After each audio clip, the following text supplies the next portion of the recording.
다 함께 사도신경으로 신앙 고백하심으로 목요일 새벽을 하나님께 올려드리겠습니다. 전능하사 천지를 만드신 하나님 아버지를 내가 믿사오며 그 외아들 우리 주 예수 그리스도를 믿사오니 이는 성령으로 잉태하사 동정녀 마리아에게 나시고 본디오 빌라도에게 고난을 받으사 십자가에 못 박혀 죽으시고 장사한 지 사흘 만에 죽은 자 가운데서 다시 살아나시며 하늘에 오르사 전능하신 하나님 우편에 앉아 계시다가 저리로서 산자와 죽은 자를 심판하러 오시리라. 성령을 믿사오며 거룩한 공회와 성도가 서로교통하는 것과 죄를 사하여 주시는 것과 몸이 다시 사는 것과 영원히 사는 것을 믿사옵나이다. 아멘. 찬송가 208장입니다. 찬송가 208장. 내 주의 나라와 주 계신 성전과 피 흘려 사신 교회를 늘 사랑합니다. 하늘의 영광과 베푸신 은혜가 진리와 함께 영원히 시온에 넘치네. 우리 208장 함께 찬양 올려드리겠습니다. 내 주의 나라와 주 계신 성전과 피 흘려 사신 교회를 늘 사랑합니다. 내 주의 교회는 전성과 같아서 눈동자 같이 아끼사 늘 보호하시네.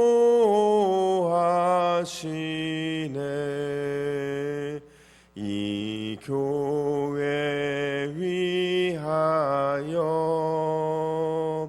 눈물과 기도로 내 생명 다하기까지 늘 봉사합니다. 성도의 교제와 교회의 위로와 구주와 맺은 언약을 늘 기뻐합니다.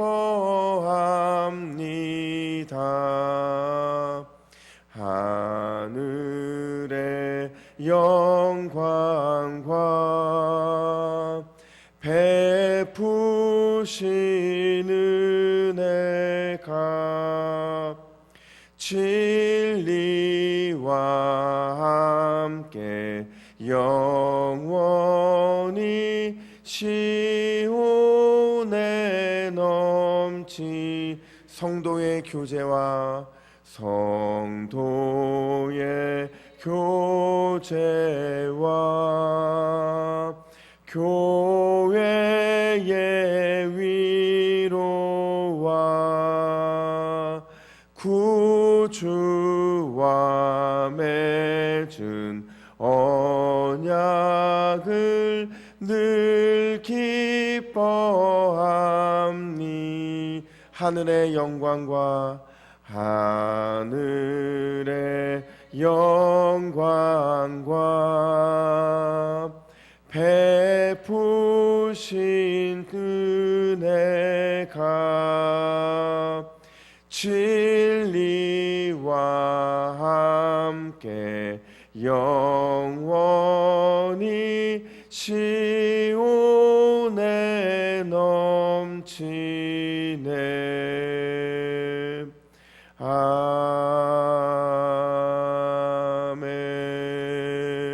아멘. 할렐루야. 오늘 하늘의 영광과 베푸신 그 은혜가 우리의 삶에 넘쳐나기를 간절히 축복합니다. 이 시간 말씀을 받겠습니다. 이 복된 시간에 주시는 하나님의 말씀은 누가복음 2장 40절에서 52절까지의 말씀입니다.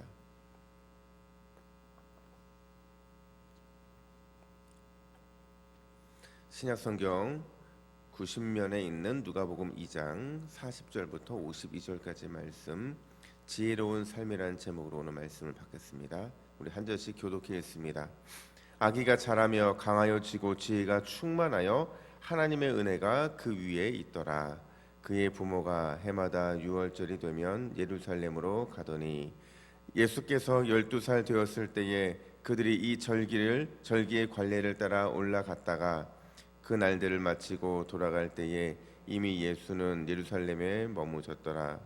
그 부모는 알지 못하고 동행 중에 있는 줄로 생각하고 하루길을 간 후 친족과 아는 자 중에서 찾되 만나지 못함에 찾으면서 예루살렘에 돌아갔더니 사흘 후에 성전에서 만난즉 그가 선생들 중에 앉으사 그들에게 듣기도 하시며 묻기도 하시니 듣는 자가 다 그 지혜와 대답을 놀랍게 여기더라.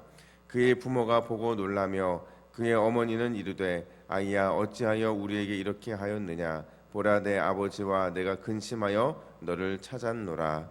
예수께서 이르시되 어찌하여 나를 찾으셨나이까. 내가 내 아버지 집에 있어야 될 줄을 알지 못하셨나이까 하시니 그 부모가 그가 하신 말씀을 깨닫지 못하더라. 예수께서 함께 내려가사 나사렛에 이르러 순종하여 받드시더라. 그 어머니는 이 모든 말을 마음에 두니라. 함께 읽습니다.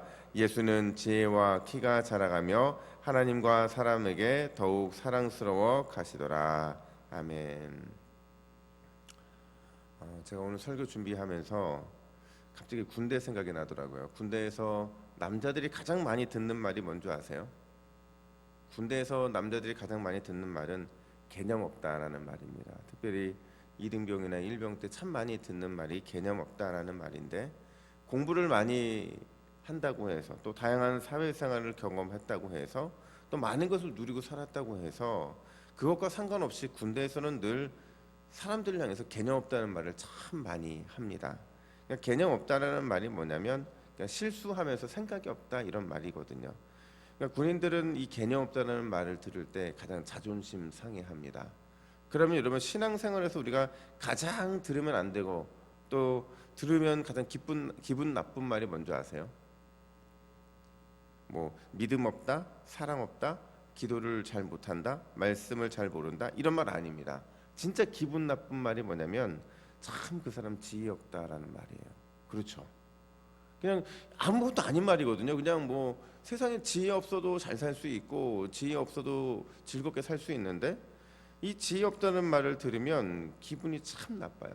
오늘 이 아침에 여러분 기도하고 딱 돌아갔는데 돌아가는 길에 어떤 성도님이 옆에 같이 가시다가 여러분들이 이렇게 말씀하시는 거예요. 근데 참 우리 집사님, 우리 성도님, 우리 권사님 참 지혜가 없습니다. 이런 말 했다고 생각해 보세요. 얼마나 기분이 나쁩니까? 반대로 누군가가 기도하고 돌아가는 우리를 향해서 참 지혜가 너무 지혜가 충만하신 것 같다고 이런 말을 들어보세요. 얼마나 기분이 좋습니까? 그러니까 지혜라는 게 사실은 아무것도 아닌 것 같은데 우리의 마음을 기분 좋게 하기도 하고 또 우리의 마음을 참 힘들게도 하는 게 이 지혜라는 것 같아요. 과연 지혜가 무엇일까? 잠언은 우리에게 늘 교훈하는 게 지혜는 하나님을 경외하는 것에서부터 시작한다 이렇게 말을 하거든요. 그러니까 하나님을 인정하고 그분을 두려워할 줄도 알고 또 그분의 사랑을 제대로 깨달을 수 있는 그런 사람을 경외하는 사람이라고 말을 하거든요. 그러니까 지식의 가장 지혜의 근본은 여호와를 경외하는 것입니다. 시편 111편 10절도 이렇게 말을 하거든요. 여호와를 경외함이 지혜의 근본이라.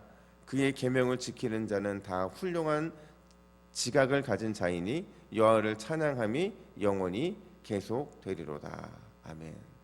그러니까 지혜라는 것은 우리의 삶에서 신앙생활을 함에 있어서도 굉장히 중요하지만 우리의 삶이 어떤 방향으로 살아가게 하느냐, 우리 인생에 어떤 평가를 받느냐에 있어서도 굉장히 중요하다라는 겁니다.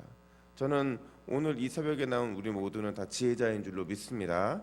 그렇다면 과연 지혜는 어떻게 얻어지는 것이고 또 그 열매는 과연 무엇일까? 오늘 본문을 통해서 함께 살펴보겠습니다. 첫 번째로 본문은 지혜가 하나님이 주시는 선물이라고 말을 합니다. 제가 이렇게 표현하는 게 오늘 본문은 되게 재밌는 구조로 되어 있어요. 여러분 예수님과 그의 부모님들의 이 대립적인 구조를 통해서 우리가 핵심 키워드를 하나 찾으라고 한다면 지혜라고 말을 할 수가 있어요. 누가 지혜로운 사람인가 하는 것을 오늘 본문은 보여주고 있다라는 거죠. 근데 우리가 오늘 본문을 보면서 놓쳐서는 안 되는 또 한 가지 중요한 게 뭐냐면 마리아와 요셉은요 철저하게 율법의 사람들이었다는 겁니다. 그러니까 그 당시 사람들이 지혜로운 사람, 특별히 율법의 지혜로운 사람을 가리켜 랍비라고 했거든요. 일정 교육을 이수해야만 했고, 그러니까 율법을 잘 지키는 이 마리아와 요셉을 어떻게 평가하느냐가 굉장히 중요한데 24절부터 22절부터 24절에 보면 이게 어제 본문이거든요. 이 본문에 보면 그들이 얼마나 율법에 충실했냐면 태어난 지 8일 만에 예수님을 할례를 행하죠. 그리고 40이 되는 날에 첫 해에 난 아이, 남자 아이를 하나님께 바치는 그 의식을 행합니다. 그리고 마리아는 유출에 따른 출산의 유출에 따른 그 정결 의식을 위해서 또 그 예식을 위해서 또 같이 동행을 하게 됩니다. 그리고 오늘 보면 41절도 보니까 6월절을 맞이해서 유대 남자는 무조건 준수해야 되는 6월절 예식을 또 치르게 됩니다. 얼마나 율법에 따라 사는 사람이었겠어요. 그러니까 뭐 분기마다 때마다 계속해서 성전에 올라가고 또 나름대로 본인들이 할 수 있는 최선의 율법의 삶을 살았던 게 요셉과 마리아의 삶이었다고 할 수 있죠. 그런데 오늘 본문을 보면 요셉과 마리아가 마치 지혜 없는 사람의 대명사인 것처럼 표현이 되어주고 있다라는 거예요. 절기를 마치고 집으로 돌아가는 과정에서 자기가 낳은 아들인데 뒤늦게 아들이 없어진 것을 알게 돼요. 물론 그 당시에는 강도들이 많았기 때문에 사람들이 순례의 길을 갈 때 모아서 움직였어요. 그러니까 뭐 한 집안이 같이 움직일 때에 아이들을 따로 돌보는 이 사람들과 함께 같이 행진을 했고 또 어른들은 어른들끼리 행진을 하고 이런 과정들 때문에 아이가 없어진지를 몰랐다고 말할 수는 있습니다. 그러나 이제 오늘 본문은 뒤늦게 아이가 없어지고 또 3일이나 걸려서 예루살렘에 돌아가서야 예수님이 성전에 있는 것을 알게 되거든요. 근데 그런 의미에서 예수님의 어머니 또 예수님의 아버지 요셉과 마리아는 굉장히 지혜가 없는 것처럼 보여요. 근데 그도 그렇게 또 평가할 수 있는 것이 여러분 예수님이 태어날 때 얼마나 강한 메시지를 받았습니까? 뭐 동방 박사들의 예물을 보더라도 그 예물은 아무나 받을 수 있는 예물이 아니거든요. 그리고 또 천사 가브리엘을 통해서 하나님의 아들을 낳을 것이라는 이런 예고도 들었잖아요. 또 목자들로부터 하늘의 계시 얘기를 듣기도 하고. 그러니까 지금 뭐 이 지혜에 있어서는 충분히 갖고 있어야 되는 지혜인데 그걸 갖고 있지 못하는 것처럼 보여주면서 오늘 본문을 읽는 독자들은 이런 요셉과 마리아의 모습이 참 지혜 없는 모습이다라고 평가할 만하다는 겁니다. 근데 반면에 예수님을 보세요. 예수님을 보시면 오늘 본문에서 예수님은 요셉과 마리아의 반대로 지혜 있는 사람으로 그려주고 있거든요.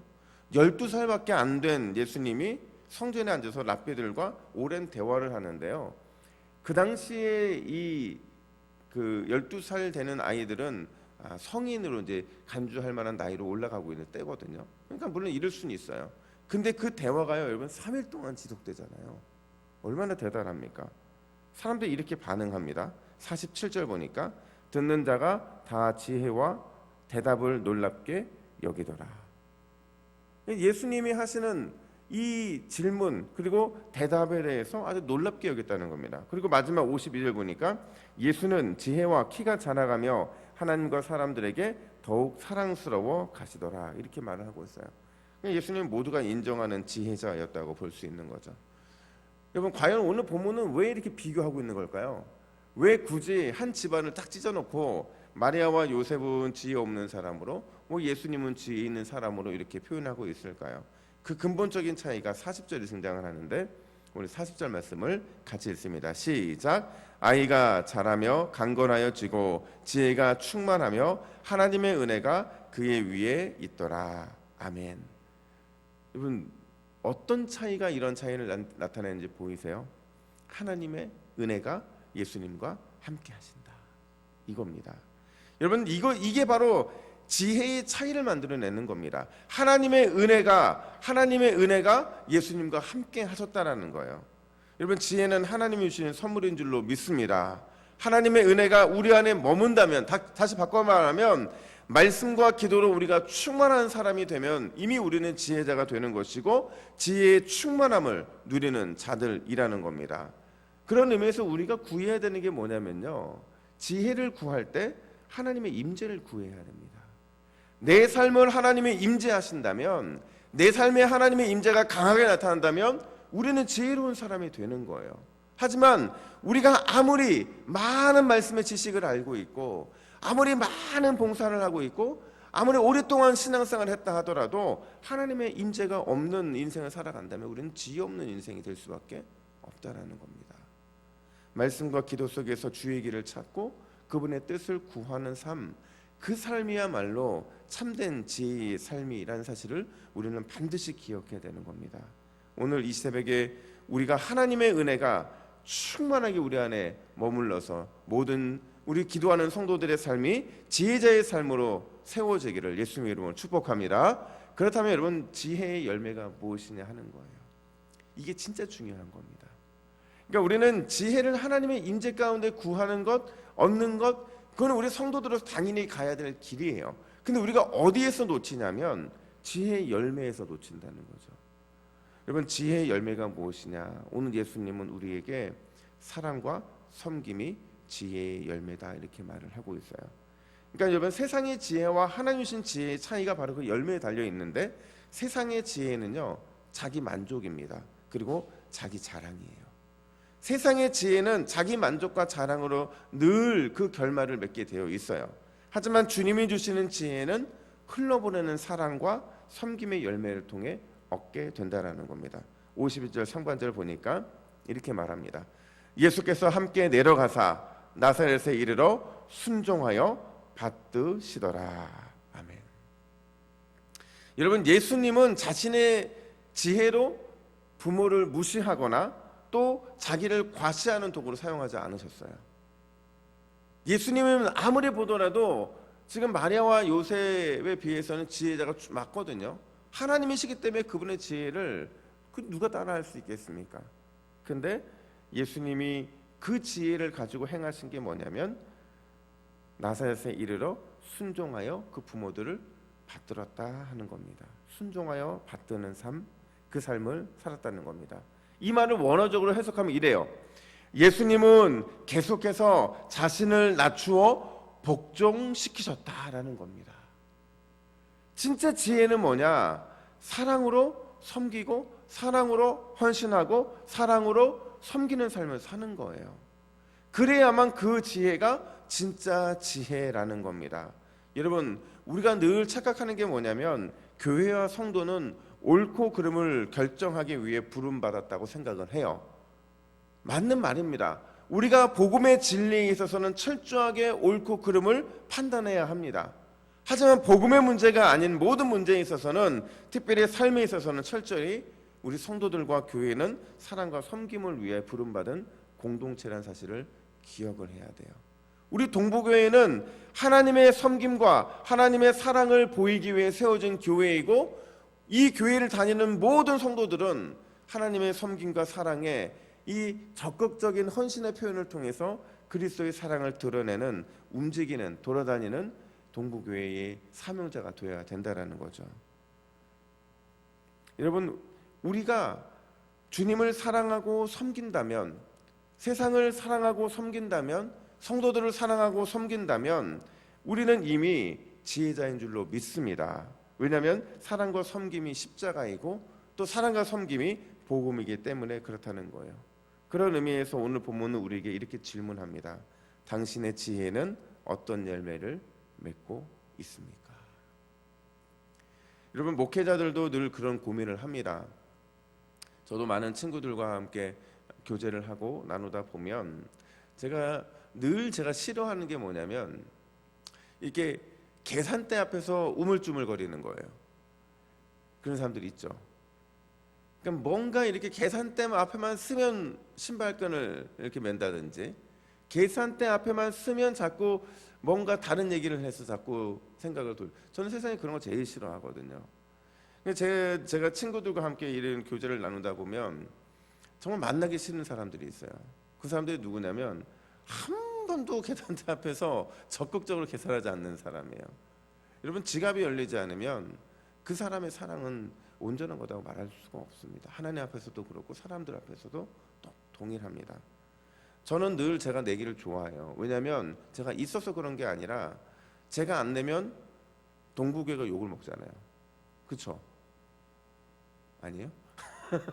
저는 사랑 많은 목회자가 되고 싶어요. 우리 성도들에게 사랑 많은 목회자가 되고 싶고, 또 교육자들에게도 사랑 많은 목사가 되고 싶고, 또 다른 사람들이 볼 때에도 야, 동부교회가 얼마나 좋은 교회길래 저 목사님은 저렇게 따뜻한 사랑의 사람이냐, 이런 말을 듣고 싶어요. 또 그래야 된다고 저는 배웠습니다. 여러분, 우리가 진짜 사랑과 섬김이 뭐냐면 내가 누군가를 작은 것으로 섬길 수 있는 마음을 갖는 게 진짜 섬김인 줄로 믿습니다. 그래서 오늘 여러분 집에 가시면서 이런 생각을 하셔야 돼요. 내가 오늘 누구한테 한 사람만큼은 내가 무엇인가 섬겨주겠다, 사랑의 헌신을 베풀어 주겠다. 그게 물질이면 물질, 마음이면 마음, 하나님께 뭔가 그 사람에게 뭔가 하나를 좀 보여주면서 내가 지혜 있는 것을 한번 증명해 보이겠다, 이런 생각을 좀 해보셨으면 좋겠습니다. 여러분, 하나님께서는 베푸는 손길을 가난하게 한 적이 한 번도 없습니다.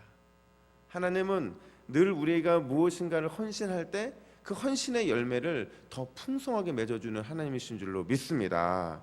그런 의미에서 오늘 우리가 다시 한번 말씀을 정리하면, 지혜가 무엇입니까? 지혜를 어떻게 얻습니까?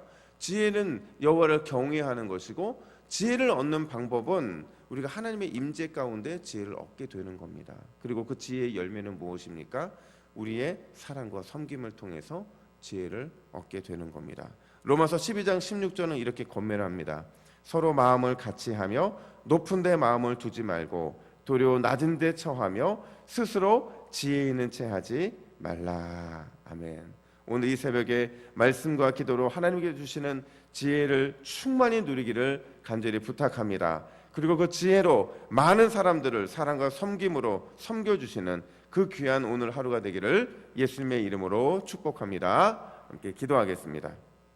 하나님 아버지, 감사합니다. 우리가 지혜 있는 채 하지 않기를 원합니다. 지혜가 있다면 우리가 하나님을 경외할 것이고, 지혜가 있다면 우리가 늘 주님의 임재를 기대할 것이고, 또 지혜가 있다면 우리의 삶을 통해 사랑과 섬김의 헌신이 날마다 드러날 줄로 믿습니다. 하나님, 우리의 지혜 없음을 불쌍히 여겨주시고 날마다 지혜 있는 삶을 향해 믿음으로 달려나갈 수 있도록 인도하여 주시옵소서. 하나님의 임재를 구하게 하여 주시옵소서. 사랑과 섬김의 사람이 되게 하여 주시옵소서. 그래야 우리가 하나님의 그 크신 은혜의 사랑을 더 많이 깨달아 지혜 있는 자의 삶을 온전히 전하는 우리의 삶이 되게 하여 주시옵소서. 감사드리며 예수님의 이름으로 기도하옵나이다. 아멘.